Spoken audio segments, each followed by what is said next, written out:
So we have our local media guide. Starting off, you need to build a press list, right? If you want to talk to the press, you need to be able to contact them. You can do this, I don't want to say the easy way, but the easy way, and purchase a list. There are companies like Cision or Prowly that can sell you an up-to-date media list that kind of auto-updates itself. The downside of that is that you still need to clean it up. They're going to give you everything, right? And so you need to go beyond that, which means you need to actually, while you can buy a list to get you started, there's still a lot of legwork. So you can also build your own. This starts with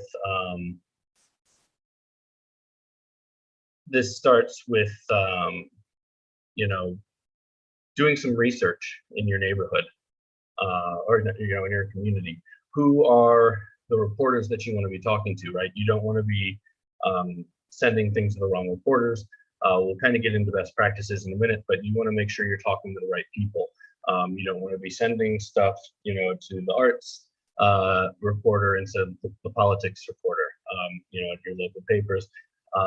The same thing goes for, thinking about who is,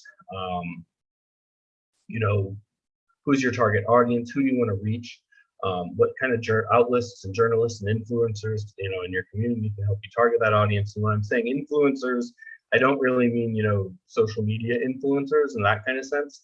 I mean, in a lot of communities, the block mob, right? There's someone on the block that knows everybody. There's someone on the block that knows how to get things done. And you get to know this by doing, on the ground, organizing and canvassing and having conversations. But in a lot of communities where there's still community, that's kind of disappearing a lot in, in terms of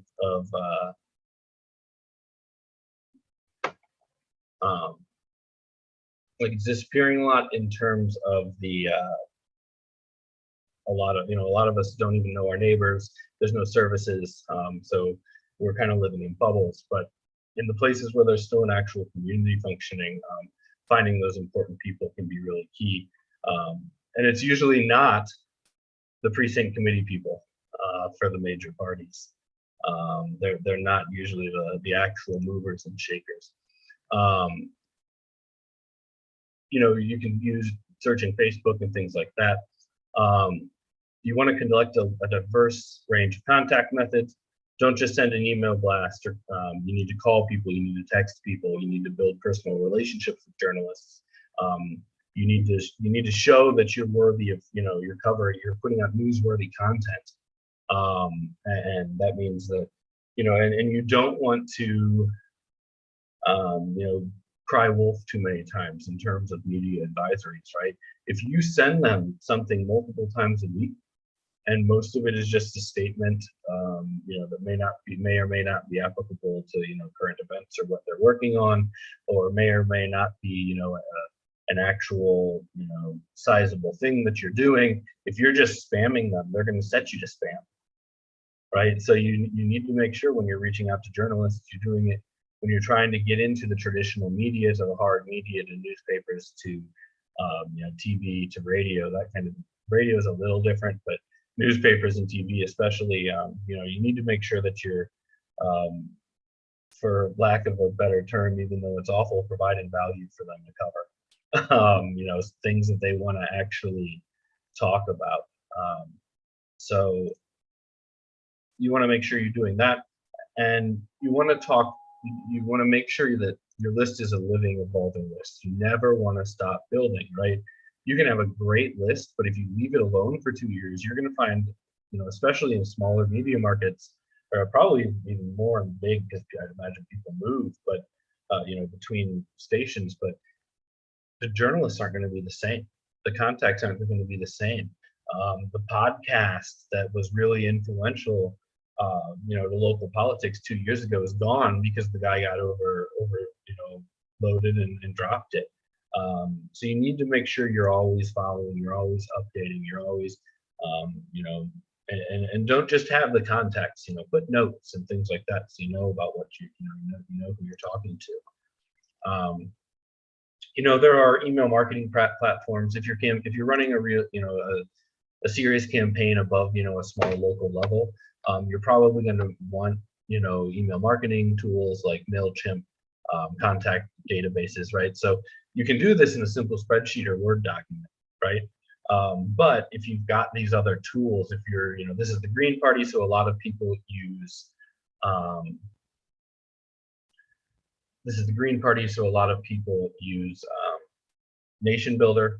If you use Nation Builder, you've already got a database. You can set up a press list in there and not have to set anything out external. But at least get a MailChimp and put them in there so that you can reach out. Have an easy way to do it. But don't reinvent the wheel. If you've already got a database, then go for it. Keep it where you're already using. Another key thing I think is important to mention is I talked about knowing who to contact, and sometimes that means you're actually building relationships with camera people, with photographers. TV news, local TV news in particular, will often just send a camera person, and they'll hold the mic out and ask the basic questions and let you talk. But in my experience, that's the best thing that can happen, especially as Greens, as a left-wing political organization. When we're talking about camera people and photographers in especially my smaller to mid-market where I live, we're talking about people who aren't paid very well. People who work for awful right-wing Sinclair Media Group, outlets, and I have 100% had the camera person for a local media station help us frame our minimum wage increase rally, and this was 2012. But to make it look like we had more people than we had. It was something like 110 that day. It was awful. A lot of people didn't show up who said they were going to, and he made it look like we had hundreds of people when we really had maybe 50. And when we were talking to him afterwards, he said, "I want the minimum wage to go up because I make, it would increase my wage." He didn't make the current minimum wage, but he didn't make a living wage. So he made sure that it was framed in a positive light, and it got on the news. The same thing happened when Chelsea Manning was released. From prison. We did a local, like a gathering in a public space, and the news came out, and it was just a cameraman, and they didn't care what we said. So we got to talk about anti-imperialism, and they put it on the news. It had a reporter been asking the questions, we may have been edited differently, cut differently, been guided in different directions with the questions. But so knowing who you talk to and building the relationships is important, right? AJ, I think, was there, but during Occupy, our local cell in Springfield, Illinois, dropped a banner in the Illinois House chambers protesting a corporate bailout, basically. And one of my friends worked for the local NPR at the time, and I told her, "Hey, be at the Capitol in the House at this time." And she said, "Why?" Because she's a good reporter. And I said, "I can't tell you, right? I can't tell you why. We can't risk what we're going to do getting out in any way. Just I'm saying you need to be there, and because we had a relationship, she was there." Right? Since she could trust if I told her, and I wouldn't tell her why. It was important enough to show up. So knowing who you're going to talk to is really important. And then the other side of it is, so you do an event and the press doesn't show up. It's not the end of the world. You send a follow-up, email. You engage first. You engage in self-coverage, right? You should always be creating your own media, taking your own photos, taking your own videos. Once you do that, you obviously are using that in your own social media, your own campaign promotions, all that kind of stuff with your campaign. But you can then take all of that and compile it into, a well put together release that says, Greens gathered, or supporters of this candidate gathered, and there's pictures, and they're your pictures, so you're able to frame it how you want. It's your video clip, edited how you want, and you can send it, and that even if they don't cover it, right? Because a lot of times you're not going to get follow-up coverage. They're not 3 days after the event going to go, oh, this person did something and we didn't go, but it looked pretty cool, so here's the news story. That's not going to happen. But what happens is, if you're sending them things that look like they should be covered, if you're sending them follow-up things that are well done and well put together and make the case for, you actually being a serious candidate with support, then they're going to show up at the next one. So don't get discouraged if people don't reach out.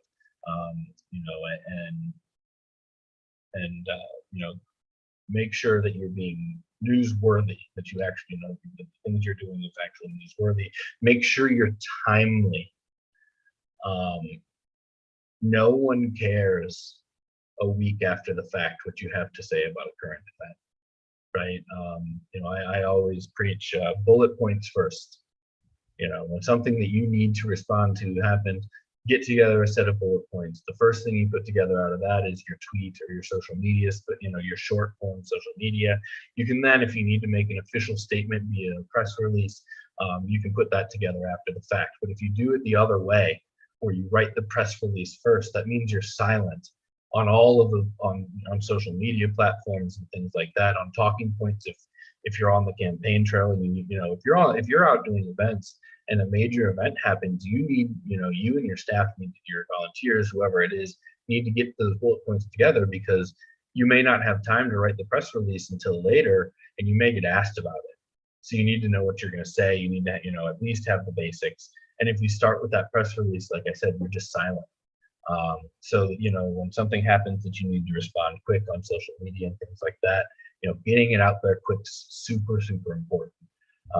Especially on Twitter, and I'll talk about that later. But I'll hand that off. I'll hand it off to AJ. So as Chris mentioned, I'm going to be talking more about the application parts of the communication, and so I'm going to try to make this brief as possible. But I think I'm going to highlight a few points, and and Chris just mentioned why it's important for communications, and just to kind of summarize that, we're really trying to convey what your campaign aims to the constituents and the greater public. And constituents can be both electoral as well as the organizing, because again, we want to keep in mind that campaign communications is not just limited to electoral campaigns, it's also for organizing campaigns too as well. And so so how do we communicate? Now, I'm going to skip over a few things because I've done this in a previous an event, and probably at a later time we'll talk about it more framing and how do we talk more about people than the event and everything. But before we get there, when we talk about that, how we communicate when it comes to a campaign, that there's this idea called the Tully box. Paul Tully was a Democratic Party operative back in the 60s, and he kind of crafted this whole notion, which a lot of folks still use today, called the Tully box. It's more of a reflection tool. For those who are familiar with SWOT analysis for business, it's the same thing, but for communication. So the two boxes on top is about us. So we're thinking about how do we think about us from a communication standpoint, and what's our opposition think about us from our perspective. And then the bottom two is the opposition. So what are we saying about the opposition? What's the opposition saying about us as well? So when we kind of talk about these four areas, then we can start crafting themes in our campaign. A lot of folks just want to go right to the theme of the campaign from a communication standpoint based off your campaign platform, which is fine, but how are we communicating those campaign platforms? How are we talking about improved Medicare for all? How are we talking about proportional rank voting and everything? How are we doing that? And we have to do this reflection first, because if we know ourselves in the campaign as well as our opponents, then we can start talking about these things. Chris talks about bullet points. We can craft bullet points by this reflection. And so there's the two things that we also have to think about is paid media, which means we, the campaigns, pay media that can look like advertising, that can look like social media ads. It could be an ad in the paper or wherever, TV spot as well, radio spot as well. We control that message. And then the earned media is that free media when the media outlets start picking up stuff and, we're persuading the news values of the campaign. So when we go to the media and say, you need to pay attention to us, we have to persuade the media on the news worthiness of the campaign. That's the time they're going to start putting our stuff out there. Or to Chris's point about the Occupy moment that we had, earning that trust with the journalists, and then, persuading them to come to why this is going to be a newsworthy thing. And some things we have to have that trust. If we have enough trust, then they can start coming to us. But at the early stages, we really have to hit it home to them saying, you need to come here because X, Y, and Z, as well as these other things and what have you. So and when you really get trust, they're going to start calling you and saying, what do you have to say about this? Right. And so in my little area of Sterling, I mean, it's 10,000 folks, and when you start going around town and you're becoming the Green Party person, and you get the phone call, and so I've had like regular news outlets that call me. I remember the one about like when protesters were stopping Trump at University of Illinois Chicago campus from speaking there and everything. My local media called me, say, hey, can you come in the studio and talk about this? Because we don't know, you may know some things. And that's happened throughout other places too, in Wisconsin where I lived, in Iowa where I lived also. So when you get to that kind of level, then they come to you for all this information they need to know. So this is going to look different in other states, but this is in particular in Illinois, we have to understand media markets. So in this little image that you see, this is pretty much the media market like in Illinois. If I had to put percentages on this, the bulk of the media market is around here in Cook and the surrounding counties, and maybe a little outside of the surrounding counties of Cook County. Majority of the news comes from there. And then going down to St. Louis and the East St. Louis area of Illinois, that's going to be the next major media market. And then right here was like the Quad Cities and then Rockford. So all of Northern Illinois. And then you have this South Central part of Illinois as well. You get a lot of media coverage here. And then you have the other places here, what I call like a little oasis cities: Peoria, Bloomington, Normal, Illinois, Champaign-Urbana, Illinois, Springfield, Illinois. These little islands out there in the hinterland of Illinois.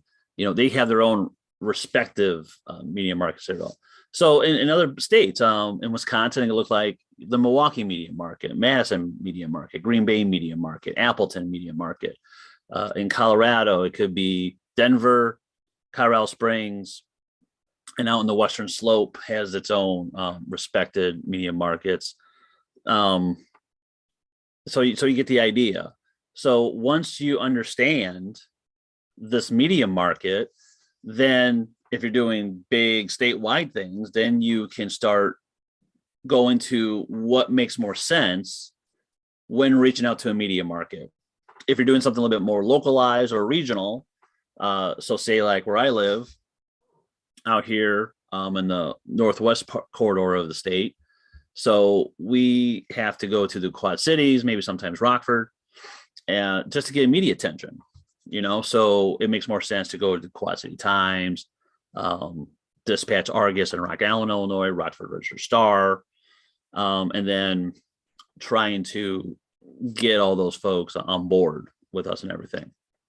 So we really have to understand this. And if you also notice, there's a little spillover in, particularly in Illinois, spills over in Indiana, spills over in Missouri, maybe a little spillover in Wisconsin and Iowa as well.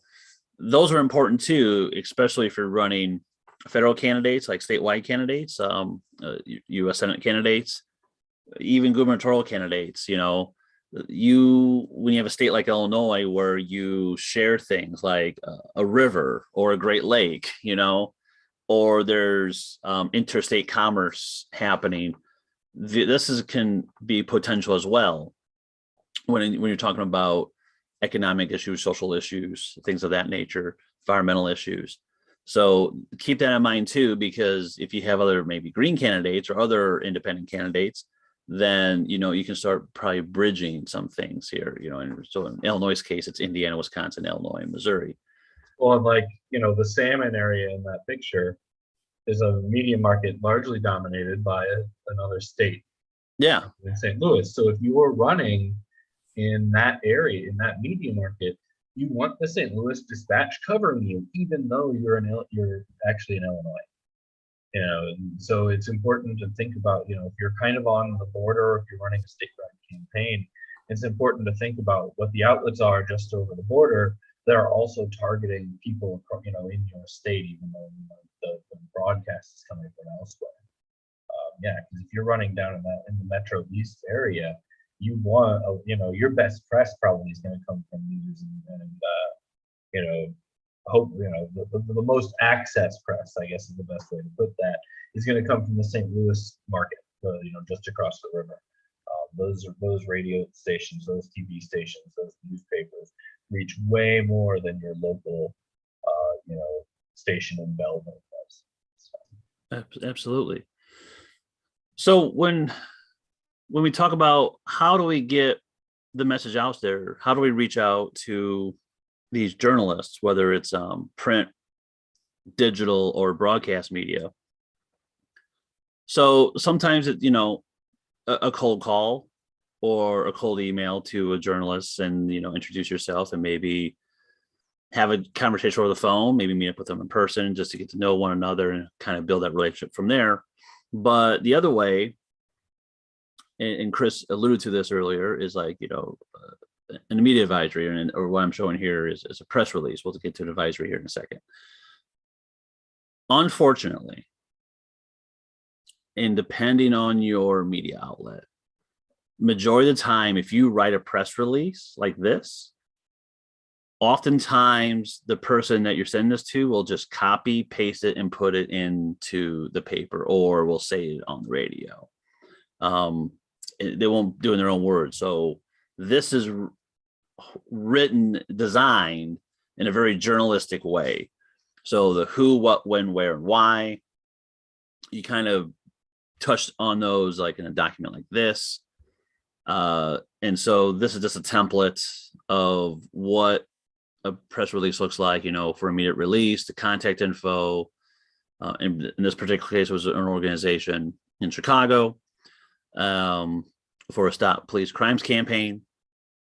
And so, you know, some sort of catchy title. And then you kind of go in here and maybe add a little facts, maybe cite something, and then touch on, again, the who, what, when, where, why. In the body of this, if you are talking about something, try to reference what you're talking about. So in this case, there was a Color Lines article that was mentioned. So that was like referenced right there. And then particularly, you know, more information about, in this case, Stop Police Crimes campaign, as well as the Chicago Alliance Against Racist Political Repression. And that's it. And then instead of sending it as like a doc file, send it as a PDF. Sometimes doc file can be a little bit corrupted. You don't know sometimes if the person you're taking it may have a Mac or they may have a PC, and those can read things differently. Even if you send in an open doc, if you save it, if you save it as an open document extension, then it could also look different on their end as well. So send it as a PDF. It'll be a little bit cleaner, a little bit more professional as well. Send it out. You can add in here a logo or some sort of letterhead of your organization or your campaign, that's attractive as well. So this is a little conventional. You can have a little bit color on here. It doesn't have to be like really bold colors, but some sort of color when it comes to the background and everything, some images as well.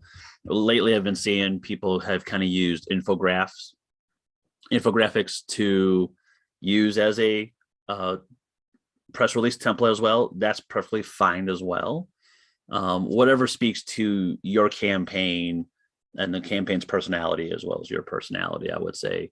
But for a more conventional sense, this is like the way to go, and then kind of build from there. News conferences. When we talk about earned media, we can do earned media by doing news conferences or some sort of media event. It doesn't have to be a news conference, but when you do a news conference, that's when you're bringing the media to a very controlled environment and you're controlling the message. This particular gentleman, Lee Allen Jones, I was an advisor for his campaign running for U.S. Senate in Illinois. And at the time, Lee Allen tried to hold as many press conferences as possible. And the one that still sticks into my mind to this day is up in Rockford, Illinois. Lee Allen's from the south side of Chicago, and he wanted to go to Rockford because at the time, Rockford had an unemployment rate almost nearing 30%. I think it was around 26, 27% at the time of his campaign. He wanted to go more of the east side of Rockford, which is a little bit more developed. A lot of people are on that side. Businesses are on that side. And I said, let me take you to the west side. Let me show you what has left Rockford. And we saw what globalization has done since the 80s in Rockford. And all these businesses have left. And now they're just a skeleton, a shell of what they once were and everything. And I say, I think this is a much better picture. If you're talking about unemployment, you're talking about jobs, how to raise the economy of Illinois, I think we should have it here. So you have the backdrop of these abandoned factories and businesses in Rockford and everything, and why they left. Now people are seeing that in the background. Now they're seeing someone who can also speak to these issues because he has some familiarity of what he has seen in the south side of Chicago that's also represented in Rockford at the time and the west side of Rockford and what have you. So this is the kind of thing. So it's not just you, the candidate, or you, the organization and the campaign, and you just talking. You have to, there's a little bit of production to this, what is the technical production that you want to convey and everything. So in this case, it was the behind the scenes of this abandoned building in the background, and people have to come to the west side to see it physically and everything. And then once it was on the TV, the viewers can see like, oh, okay, I know where Lee Allen's at. I know where that candidate's at. I know what they're talking about. So there's that. So this is why we need to control the environment and everything. And sometimes we can be fortunate enough to go into possibly a university or another organization's facility and kind of we can kind of dictate as to, can we have this kind of backdrop? Can the candidate or representatives of the campaign stand over here? We can probably have that kind of flexibility. But if you're doing more outdoor things, be creative. What are you trying to convey on the nonverbal sense of the media event and everything, other than what the candidate or the representative of the campaign is talking about? That really sets the scene also. Oh, and then this is another one of the El Milagro strike that was going on in the Pilsen neighborhood of Chicago. Again, these are workers of El Milagro, which is the tortilla factory in in Chicago and again in Pilsen. They're standing out front of the buildings. You know, they're actually in Pilsen. They were holding media events around Pilsen, and going to different businesses that were selling and using their products. This is what they were doing during like their strikes and everything. So like this is something that's done at a very neighborhood level and everything. So keep this in mind also when we're doing like this kind of organizing campaigns as well. You know, how can we utilize the neighborhood? How can we utilize the area that we're in order to convey the message? And then there's op-eds, or sometimes a letter to the editor, sometimes they're op-eds to editorial boards. And this is an example of what Howie sent to the Gotham Gazette back in 19 about Green New Deal when he first introduced it, way ahead of what the Democrats, you know, have been talking about. So this is one op-ed. This is an example of an op-ed. This is a portion of it, for sure. But when you do have these opportunities, because they're free, local papers have it. Even certain radio stations, local radio stations, like in Madison, WORT has on Mondays, you can schedule yourself to be on the air for an hour and talk about something, you know, so utilize those things that are happening in your areas as well. Some, even Chicago has public access, Chicago access. Yeah, Chicago KNTV. So you can like schedule like your organization to go in there and talk about an issue also. So again, it may be low budgeted and maybe something less viewership than say like WGN Chicago TV or Telemundo or whatever, but you can still, because of the digital age that we're in, you know, we can still send out, you know, links and spread stuff on social media, where Chris will get to in a moment, to actually have a greater viewership of these things. So, but particularly op-eds, use this to your advantage. You know, this is your controlled environment as well, and craft it in the way you want to address the issue. And again, talk about things that really needs to be talked about. That happens. And then interviews. When we're being interviewed, these are just some of the points to keep in mind. You know, when you're delivering an interview, there's 3 points, 3 simple points, and keep saying those 3 things. Doesn't have to be exactly those 3 things in an order, but say those 3 things throughout the interview at some point, and be passionate about it. You know, show the compassion that you have of the issue that you're talking about or why your campaign's important. The more you can show that compassion, the better of that connection you're going to get with the constituents, whether it's a local level, and if it's a movement, hopefully at the state level, hopefully at the national level. But that passion behind it really does make a difference. The first question is also important. It may be a softball question, or maybe a hard question, regardless of what level that first question is at, is very important. It sets the tone, you know? So if you're very passionate and you can show that you have that control during the interview, you know, that will also set the tone on how it's going to help and everything. And then when you're doing your interviews, think about, there's a theme here, 3, you know, there's 3 audiences that you have, and you're talking to your core supporters.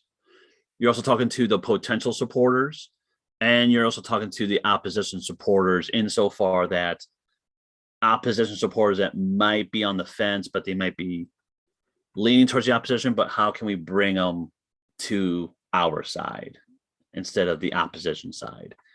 So when you're doing the interview and you know, craft it beforehand, you know, try to think about how you're going to reach your core supporters, how are you going to reach the potential and the opposition supporters as well, and to stay calm.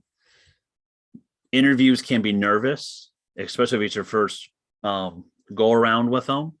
But even folks like myself, Chris, and others. We've done interviews many times. I still get nervous at interviews, and even like with local media and everything, because they can be a little bit stressful, and you have all these things on your mind and everything, but you still have them remain calm. You have to show that you're in control of the situation, and you can go through each and every single question that's being thrown at you and everything. So like, these are some of the points that I would suggest to y'all about how to conduct an interview. And then Chris is going to talk about the social media aspect when it comes to campaign communications.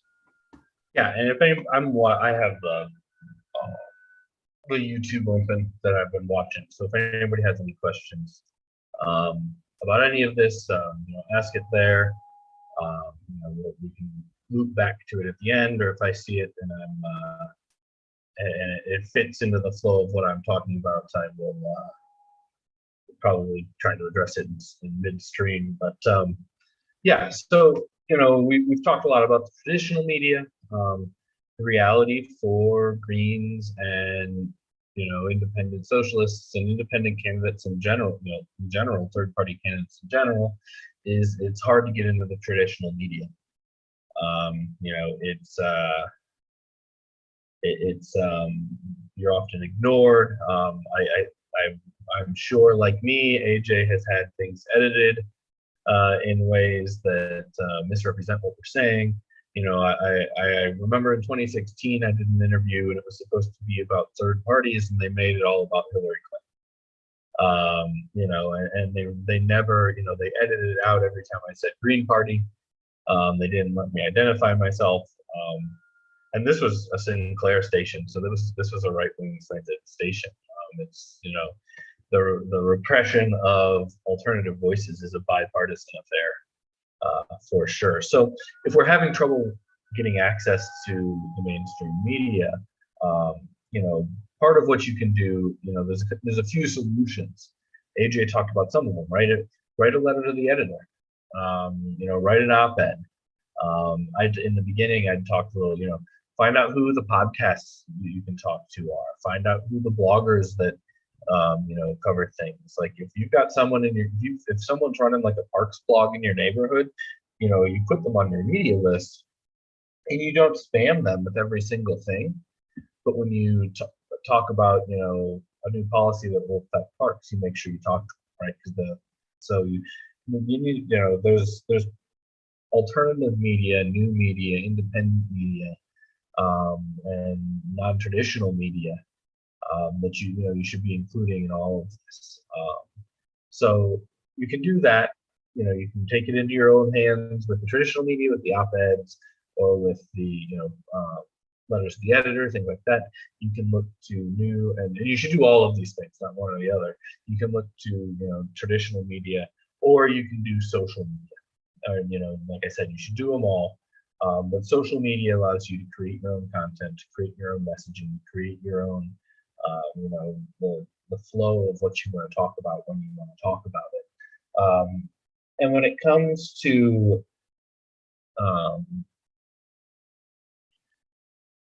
social media, you have to be very, very flexible. But that doesn't mean you also have to be constantly disruptive, right?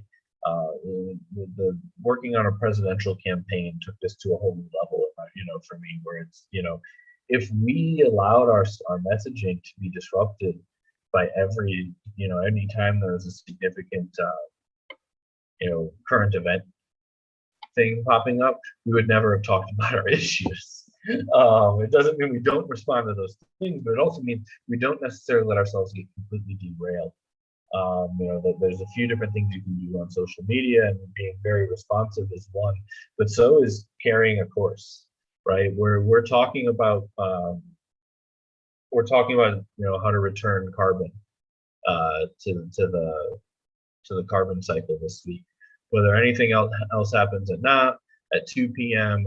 Eastern, there's going to be a post about we can return carbon via agricultural methods. We can return carbon via industrial methods. We can we can return carbon by reforest and afforestation.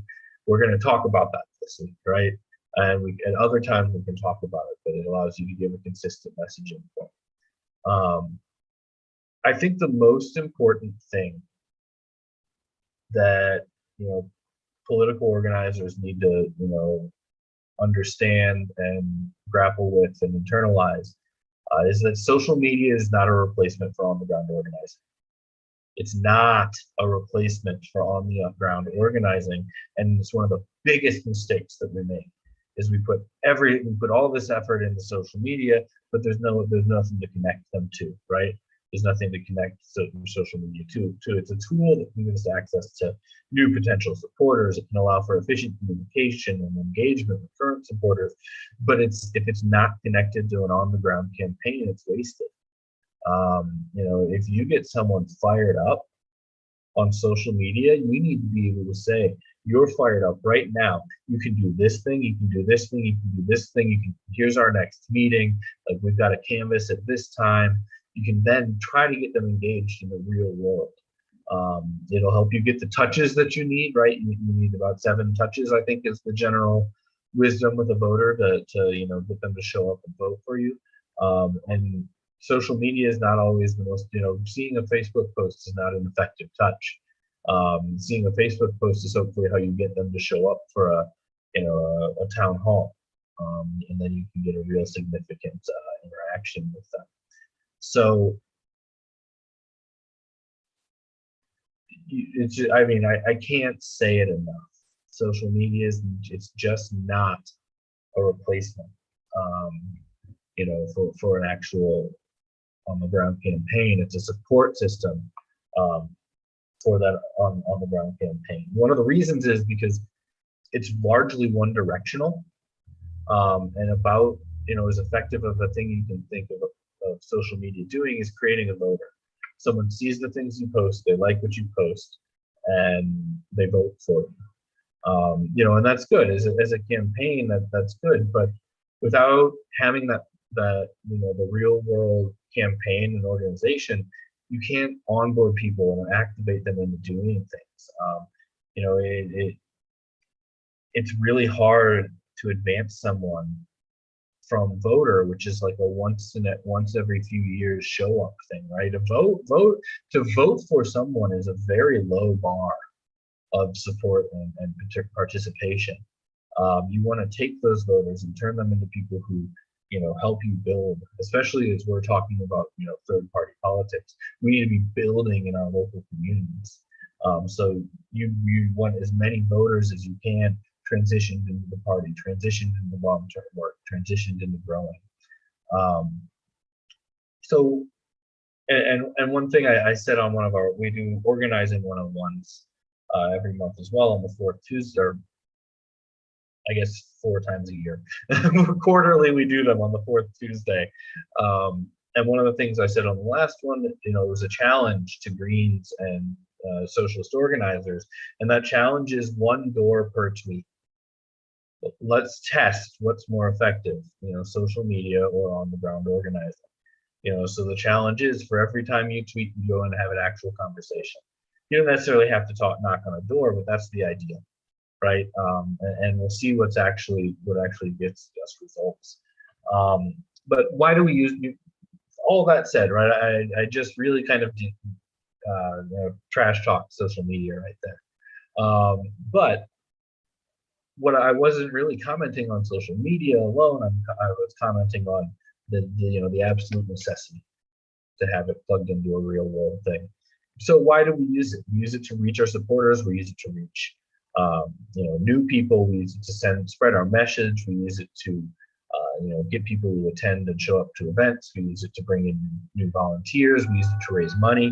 We use it to a lot of things, right? So how should your campaign be using it?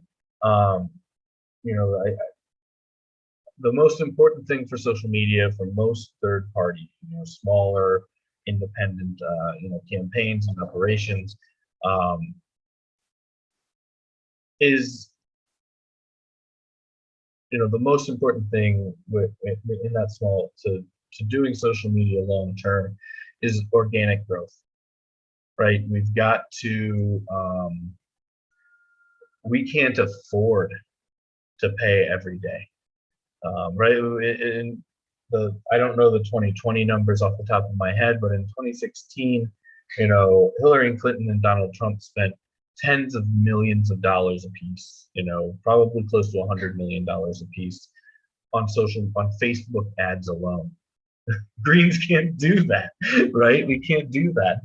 We can't pay for access. We can't pay to get our out there. So what we really need to focus on is consistent quality content, right? Putting things out there every day. I'll get into the specific platforms in a minute, but especially Facebook, they're going to punish you if you miss a day. They're going to punish you more if you miss a week in terms of your reach. So you want to make sure you're doing things consistently. So how should your campaign be using this, or your local or your state party, or whatever.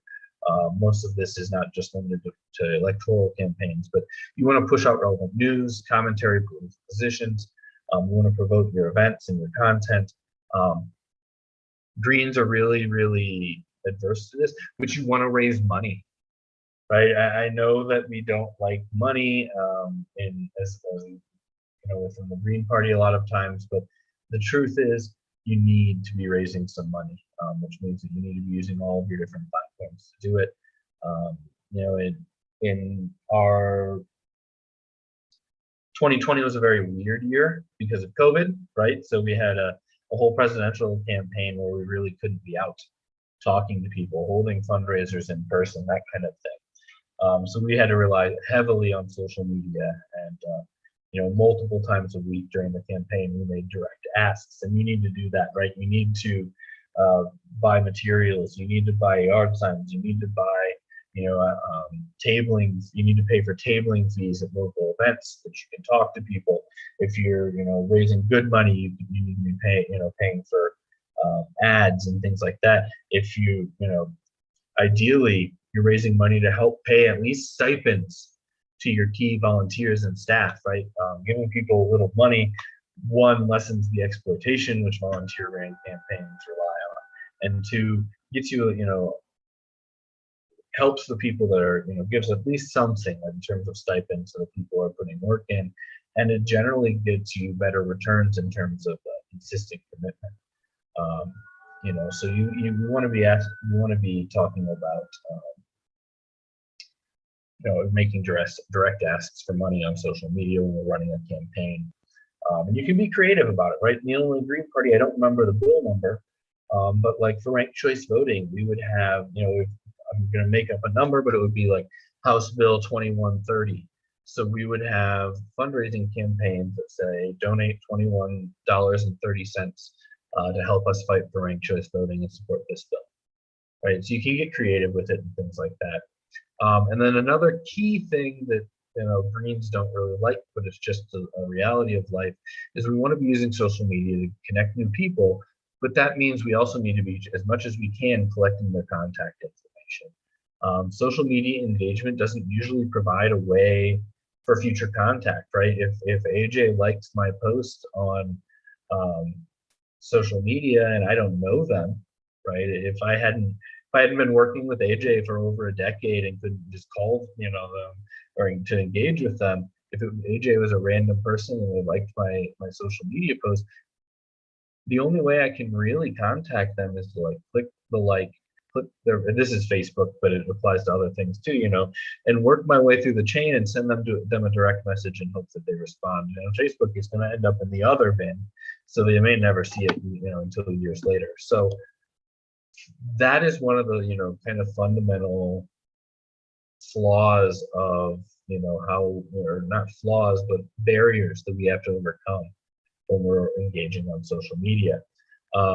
It doesn't provide a consistent way to contact them. So if someone finds us on social media and that's all they do, it's hard to get those 7 touches. And as a campaign, as a party, you need to continuously try to reconnect with voters, with supporters, with constituents, which means we need direct contact information, right?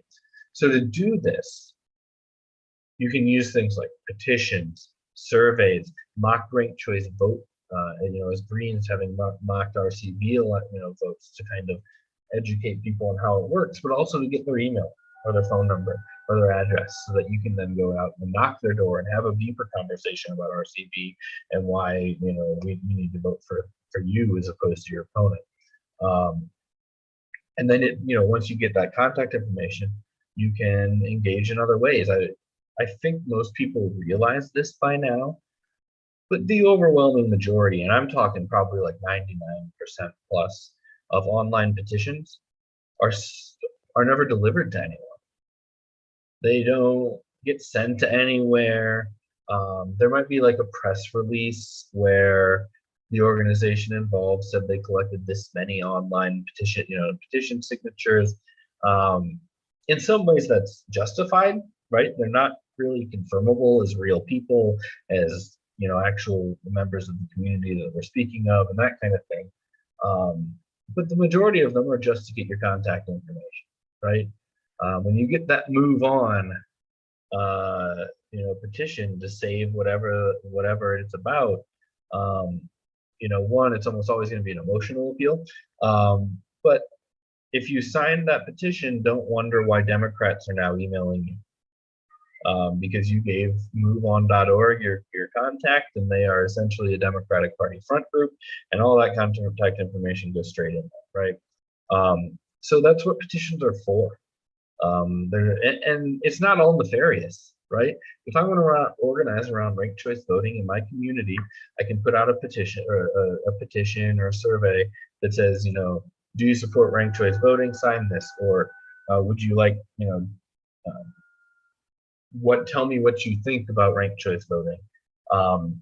That then provides me the ability to start organizing locally, right, with new people. Oh, I've got 100 people who signed this. Let's call a meeting. Let's send them all, you know, an invite. Let's see who shows up, and we can start, you know, going from there. So we need to make sure that we're using these.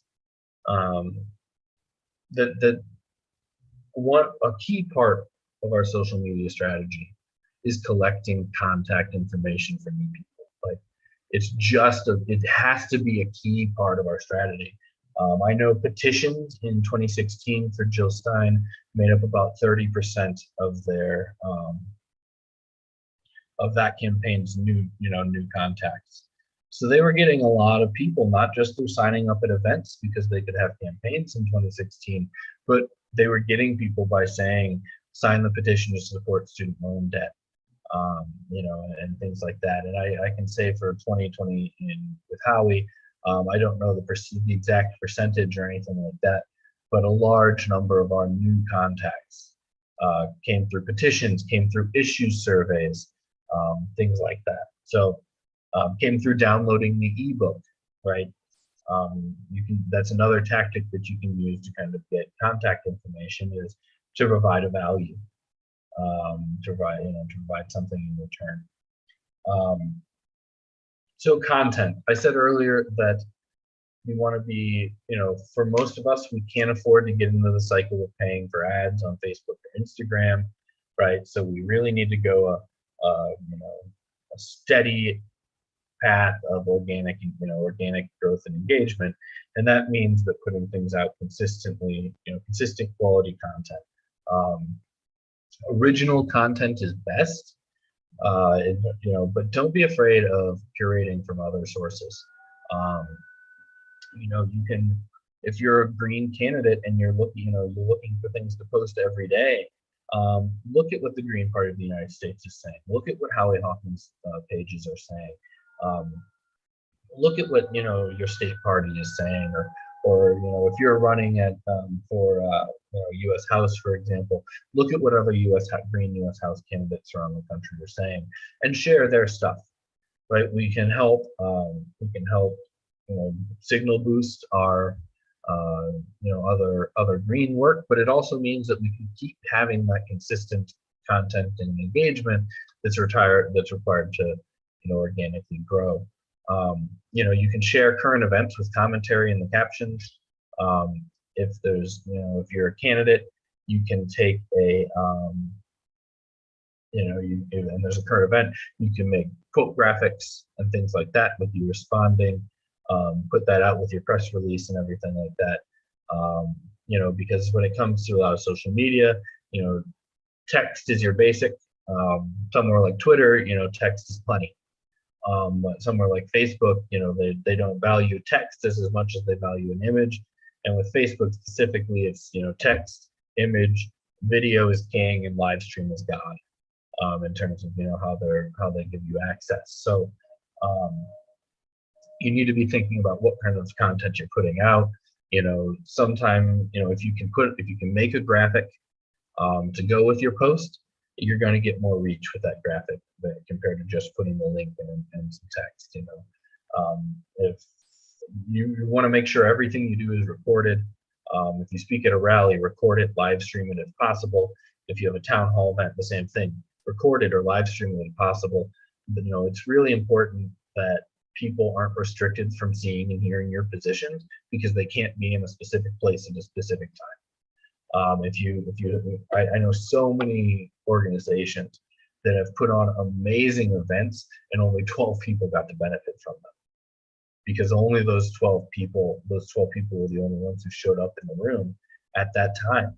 And it very well could be information that is incredibly important, you know, that needs to be heard by the masses, but because they didn't even bother to record it, it's just gone. You know, it's a blip in the life of those few people. One great tool that I'll mention, you know, if you've got graphic designers who are already established in their work, you know, flow, let them use what they want, right? If you've got someone who's been using Photoshop or who's been using GIMP for a long time, let them work in the platform they're comfortable in, because you're gonna get the best quality content and the best, you know, efficient speed and production from them that way. But if you're a campaign and you don't really have anything going on in terms of graphic designers yet, there's a app called Canva. You can do it via browser. You can download it on your phone or your tablet or your computer. But it's really easy, like kind of drag and drop graphic design. And it can let you do some cool things like if AJ's running for office and AJ's speaking at an event, I can take my cell phone, I can take a picture of AJ speaking at the event. I can go into Canva while AJ is still speaking, load in that photo, drag and drop the logo of the campaign in, drag and drop, you know, some little banners and type, you know, AJ said, you know, I'll pull a Matthew Ho, a U.S. Senate candidate from North Carolina, on one of these calls recently. He said, "We need homes, not investments." Right? So if AJ says that in a speech and I'm on his campaign team, I can take that picture, I can throw our logo up, I can put homes, not investments in quotes, and before AJ's even done speaking, I can have it uploaded to all of our social media platforms. Right? And you can, Canva's, in my opinion, really great for on the fly, things like that. And it's pretty good if you're trying to do, you know, established long-term graphics where you're just sitting one night, scheduling out a week and building some graphics. You know, it's not as powerful as things like Photoshop or GIMP, but it can definitely do the job. And there's all kinds of, you know, Canva-esque. Adobe has their own called Spark, and there's all kinds of other things. You know, Canva is just the one I have experience with. So that kind of brings us to platforms, right? You need to be everywhere you have the capacity to be. And that capacity to be is really important. If you start a profile on every social media platform, but you don't have the capacity to do it, the best you can hope for is a mediocre performance on all the platforms. The best. The worst you can have, you know, you can hope for, and I've seen it in the Green Party, is a Facebook page that hasn't posted in years and actively advertises that you're non-existent. Right? There's this idea that we need to create it so people that know that we're here. But if you create a social media platform and you don't use it, you don't consistently post, if you don't consistently engage with people, if you don't consistently advertise the on-the-ground stuff that you're doing, what you're doing is having a Twitter account or a Facebook account or an Instagram account or a TikTok account that says we're not actually active. You can't actually get engaged with us even though we have this thing. So I think a lot of people think that they need to create it just for the sake of existing. But if social media doesn't, if it's not used properly, it's actually a negative. It's showing that you're not capable of doing the basics. So different people use different platforms to get their information. So you do need to be in as many spaces as you can, right? Because different segments of the population use Facebook versus Twitter versus TikTok, right? So if you want to reach all people, you need to be reaching out on all people, but you shouldn't start something if you can't actually, engage in it. One of the things that can help you with that is scheduling apps, scheduling services and programs. So you can type up a tweet, you can type up, a post, and you can send it to Twitter and Facebook and Instagram all at once. And it schedules all from one place, so you're not jumping and using all these different things. If you've got a little money, Hootsuite is an amazing one of those. I really love Hootsuite, but they recently raised prices to $50 a month, which for a lot of small green campaigns is more than it probably would get worth out of it. There's ones like Later and things like that, but to be consistent, and the other great thing these scheduling apps allow you to do that is really a boon to being consistent is that they let you think out in advance. You can schedule a whole week of basic posts out. You can have something scheduled tomorrow so that you don't have to remember. You can't forget if you've already got it done. So once you get to that point, you should definitely start looking at it for the sake of your volunteers, for the sake of your team, for the sake of efficiency. So you want to be as many places as you can, but make sure you've got the capacity to do it. Don't start an Instagram if you don't have someone that can produce, graphics. It is an image-oriented platform. The same goes for, if no one's going to sit and make minute-long videos, why do you have a TikTok? You need to be able to work within the formatting. So to run through them really quick before we close up, so Facebook. One thing I will say about Facebook, there's a lot of horrible things to say about Facebook. They've gotten worse and worse and worse with censorship and things like that over the years. They really go after the left a lot in recent years. But the thing I will say positively about Facebook is, more so than a lot of the other platforms, people are still have a lot of local contacts on Facebook. Facebook, for me, is where I'm friends with people from, school, people from my family, people from my neighborhood. That's where they find me. They find me on Facebook. And when you're a political campaign, that's a benefit, right? So I have no love for Facebook. I actually have a lot of hate for Facebook. If you meet a social media manager who's not bitter, that you need to be worried.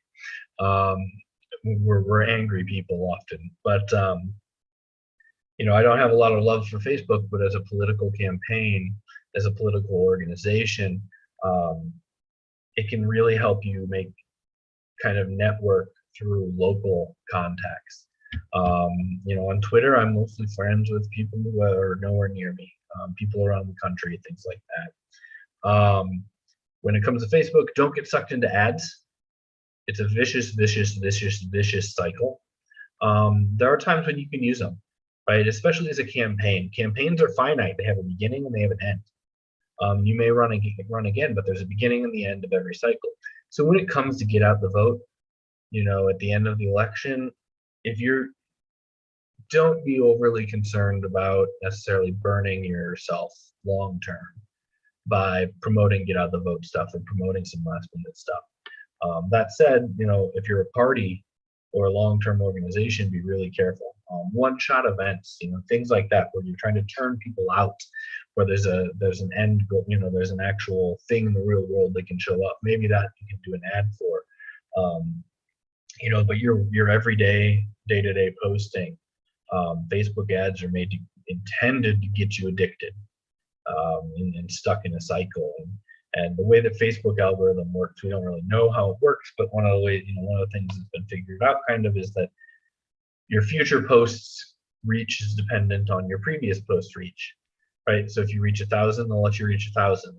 You know, if you reach 1,000, they'll let you reach 1,000. If you reach 500, the next time they're only going to reach you 750. If you reach 2,000, they're going to let you reach 1,500, right? So it's kind of like keeping an average, like, you know, for lack of a better term. But the way that you can really hurt yourself with ads is, you know, you reach 1,000 organically, you pay to reach another 1,000, you've doubled it, right? But now Facebook expects you to reach 2,000 without an ad, and if you can't, they're going to cut you. They're going to reduce. They're going to you know, ding your reach, and then now you're paying for it, right? I did a podcast, and our weekly podcast usually got about 1,500 people on Facebook. We paid for an ad to promote a big guest.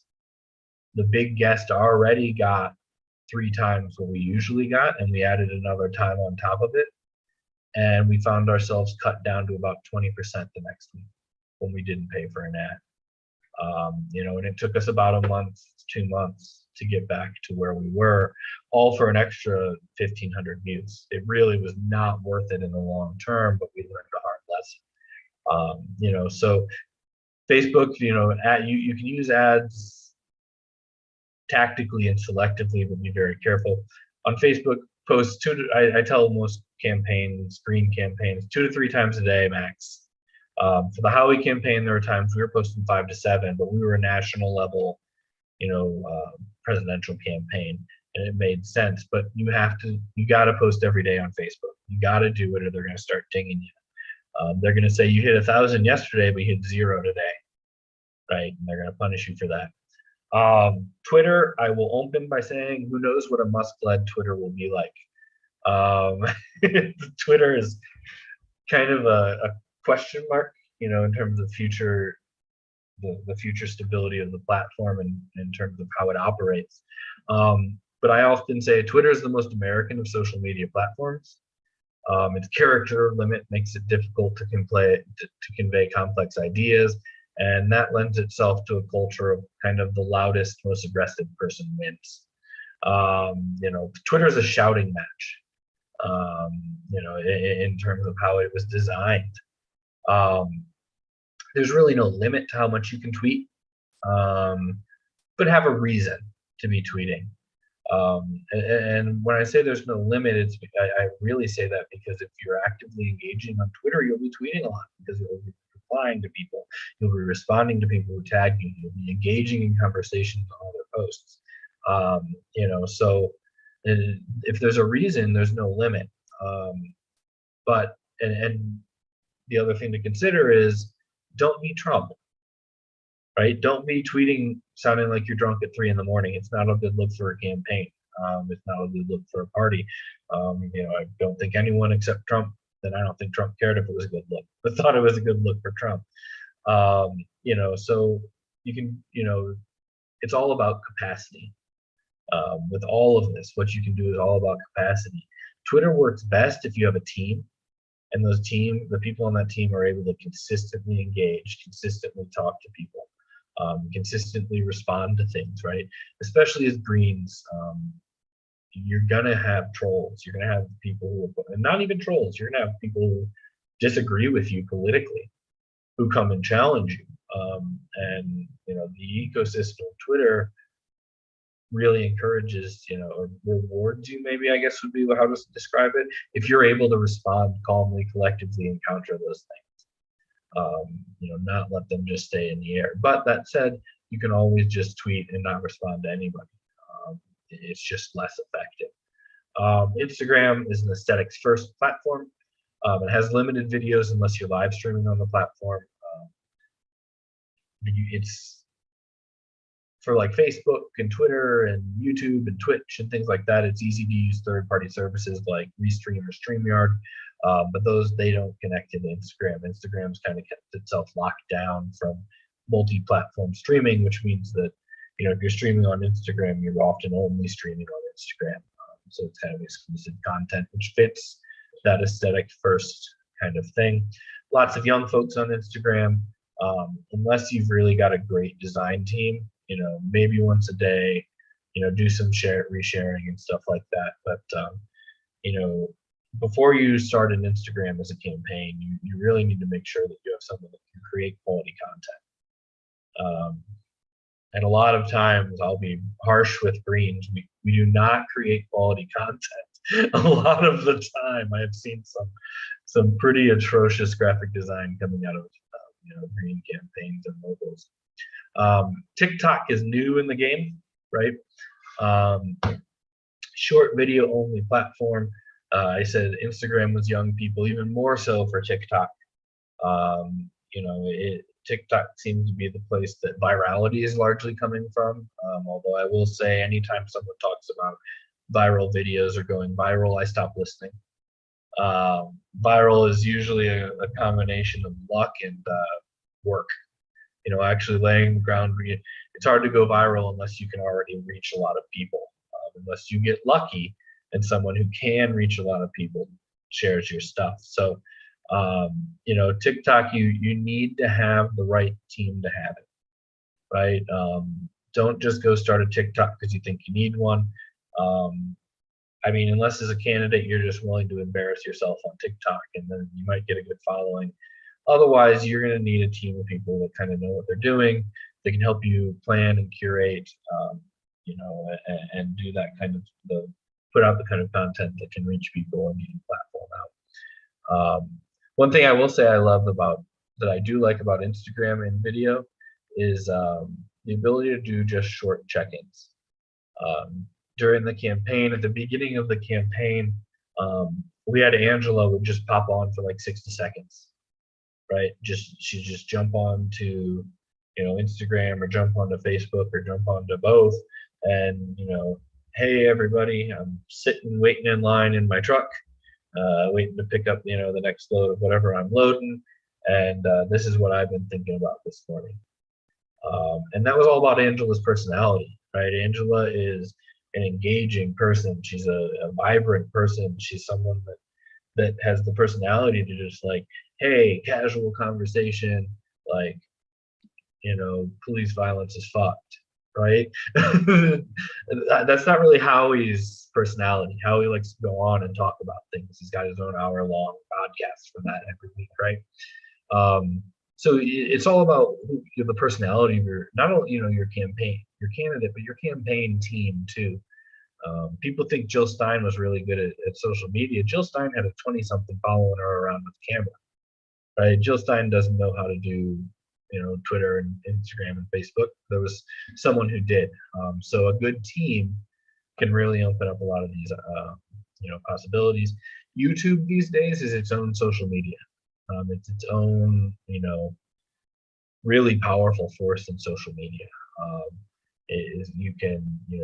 This is on YouTube, right? We do our weekly podcast on YouTube. And then YouTube provides a long-term space for your content, right? And it's really important that if you can create evergreen content that will look good at any time. If people missed an event, you're doing a town hall, and you send an e-blast to everybody, in your list, and you say, here's the town hall, here's the information, here's the RSVP, right? And we want them to RSVP so we can get their contact information, so we can get their email, but we give them the information on just how to go that day too, right? And then the town hall happens, and we take our pictures, and we take our video, and we collect as many sign-ins as we can get, but then we send a follow-up e-blast that says, here's a video of it so you can watch the town hall and blah blah blah. And YouTube's a great home for that video, right?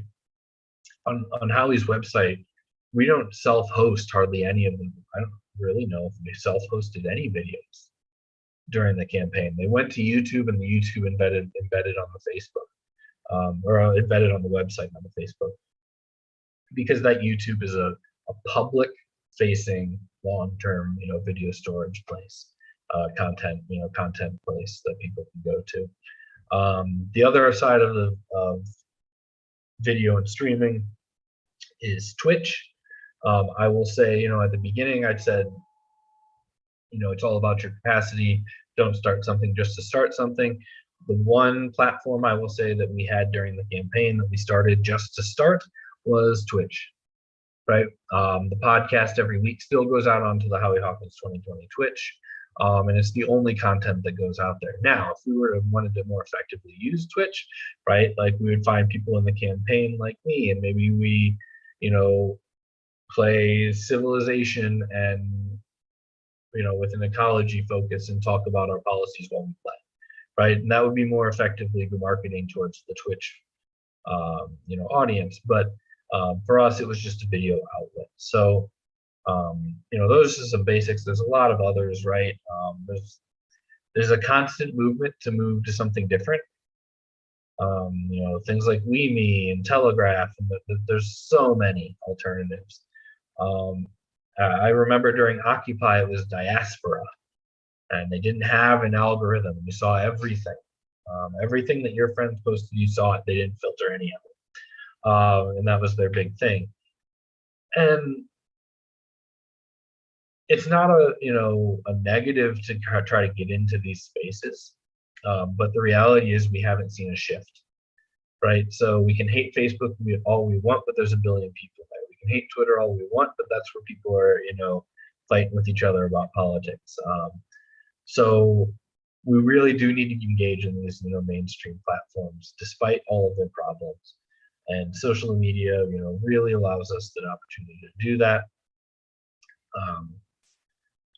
To reiterate again, it is an organizing tool. It's not organizing in and of itself. Your social media really needs to direct people into a real thing, a real campaign, a real organization. If it's not, you're firing people up, you're recruiting people, but you're recruiting people into something that only exists in the digital world. And it's really hard to build something, a mass movement that way. And it's, in many ways, it's often a huge time sink. Whereas if we spent more time knocking doors, talking to our neighbors, working with other organizations on issues, we'd probably be a lot farther than if we spent all of our time, fighting with each other on social media. So, it's the other side of this thing, that is campaign communications. It's incredibly important, but that importance is incredibly conditional. It's conditional upon using it right. It's conditional upon connecting it to real things. It's conditional to it, accomplishing real tangible goals for your campaign, like fundraising, like bringing in new contacts via petitions and things like that. So, yeah, and there could be hours on social media, in general. So, yeah, that's all I have on social media. Do you have anything in closing, AJ?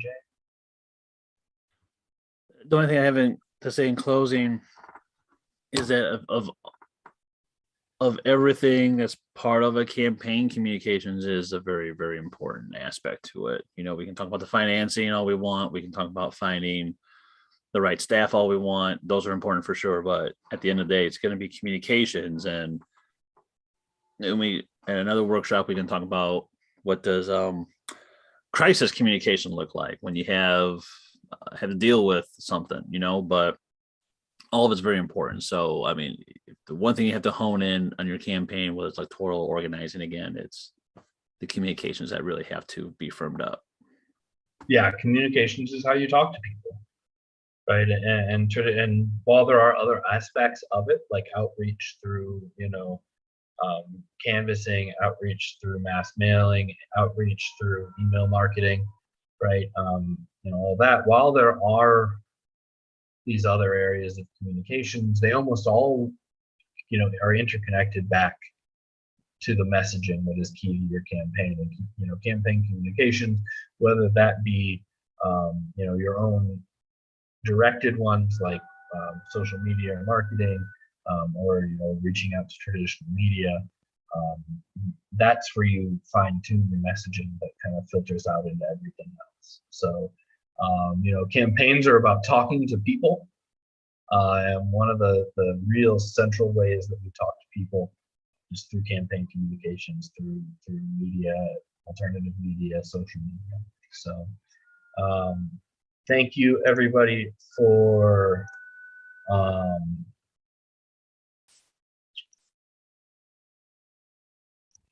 joining us today. We have, like I said, this is part of our campaign training series that we've been doing for the Green Socialist Organizing Project. You can find out more about the Green Socialist Organizing Project at greensocialist.net. The next of this campaign training series will be on June 26th at 3 p.m. Eastern. It's on peace and anti-imperialism, and the host will be Matthew Ho, Green for U.S. Senate in North Carolina. You can register for that at greensocialist.net/campaign-trainings. A couple other things I want to plug. We have a recurring 101 series that's presented by the Green Socialist Organizing Project's Education Committee on June 28th, which is a Tuesday at 8 p.m. Eastern. We'll be doing an organizing 101. When I said that social media must be connected to an on-the-ground, organization, campaign, movement, that workshop on the 28th is basically about how to engage in building such a movement, such an organization. You can find out information about those at greensocialist.net/101s with an S. Those are a recurring quarterly series. So we're the Green Socialist Organizing Project. So we go Green Party 101, Socialism 101, Organizing 101, Green Party 101, Socialism 101, Organizing 101, to provide a basic political education series, an onboarding process for kind of giving what the Green Socialist perspective is on these key areas. And then the other thing I wanted to plug was every Saturday at 3 p.m. Eastern on all of Holly Hawkins' social media platforms, we have our Green Socialist Notes podcast. It's an hour long, hosted by Howie Hawkins, and he talks about current events and stuff like that. Has guests and green candidates on, but a lot of it takes questions from the viewers of the live stream. So there's that every Saturday. And with that, thank you, AJ, for being here, and thank you everybody for watching.